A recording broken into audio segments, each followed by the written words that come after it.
कक्षा 8वीं की छात्रा कि वो आए और गणतंत्र दिवस के अवसर पर अपने विचार व्यक्त करें।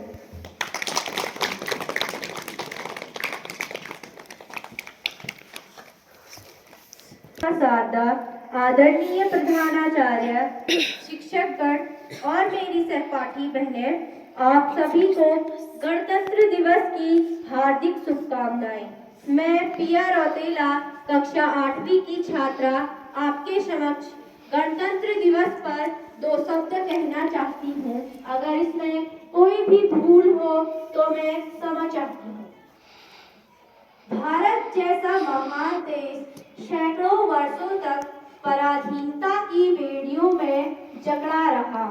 पराधीनता के अभिशाप से मुक्त होने के लिए उसके हृदय में तड़प जागी।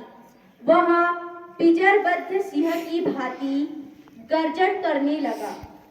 स्वतंत्रता की चिंगारियां बढ़ती हुई धीरे धीरे एक ज्वाला का रूप लेकर फैलने लगी। अनेक वीरों ने अपने प्राणों की आहुतियां देकर स्वतंत्रता का मार्ग प्रशस्त किया।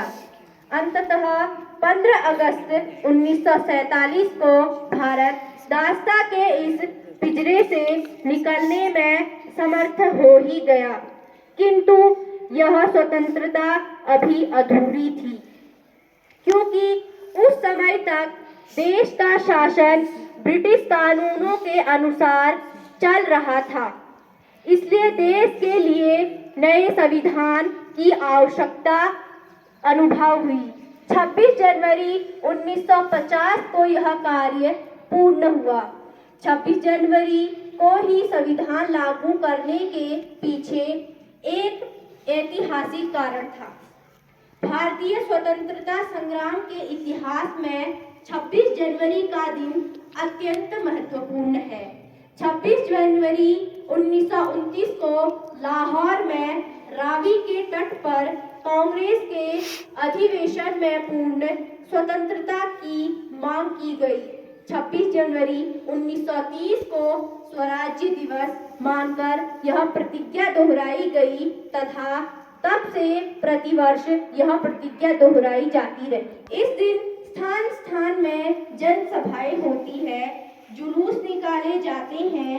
स्वतंत्रता की बलिवेदी पर अपने प्राणों की बलि देने वाले अमर सपूतों को स्मरण करके उन्हें श्रद्धा सुमन अर्पित किए जाते हैं। भारत की राजधानी दिल्ली में यह महोत्सव अत्यंत भव्यता से मनाया जाता है। देश के कोने कोने से हजारों की संख्या में लोग इसे देखने आते हैं।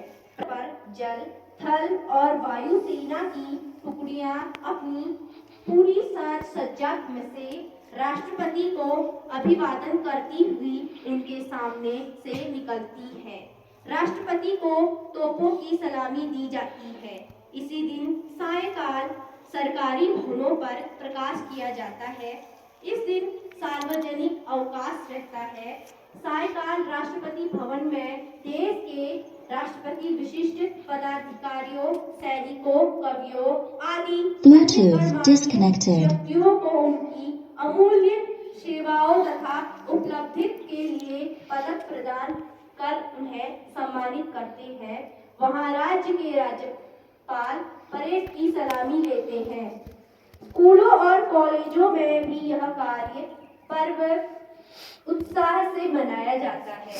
सबसे पहले प्रधानाचार्य ध्वजारोहण करते हैं, फिर सब लोग राष्ट्र ध्वज को सलामी देते हैं।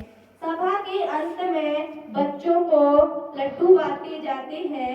गणतंत्र दिवस हमारे हृदयों में राष्ट्र के प्रति प्रेम और श्रद्धा का संचार करता है। रखना होगा कि हमें विश्व में अपनी कोई प्रतिष्ठा पुनः प्राप्त करनी है तथा भारत को पुनः विश्व का सिरमौर बनाना है। धन्यवाद।